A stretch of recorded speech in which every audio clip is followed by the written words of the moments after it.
നിലമ്പൂർ ജില്ലാ ആശുപത്രിയിൽ അത്യാഹിത വിഭാഗത്തിൽ ആയുധമായി എത്തി ഭീതി സൃഷ്ടിച്ചെന്ന പരാതി. ഡ്യൂട്ടി ഡോക്ടറുടെ നിർദ്ദേശത്തിൽ നിലമ്പൂർ ജില്ലാ ആശുപത്രി സൂപ്രണ്ട് നിലമ്പൂർ പോലീസിൽ പരാതി നൽകി.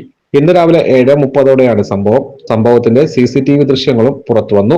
ആശുപത്രിക്ക് പുറത്തു വെച്ചുണ്ടായ അടിപിടിയുമായി തുടർന്ന് ഒരാൾക്ക് പരിക്കേറ്റു ആശുപത്രിയുടെ അത്യാഹിത വിഭാഗത്തിൽ ചികിത്സ തേടുന്നതിനിടെ മറ്റൊരു ആള് ആയുധവുമായി എത്തി അക്രമം നടത്തുകയായിരുന്നു എന്നാണ് പരാതി.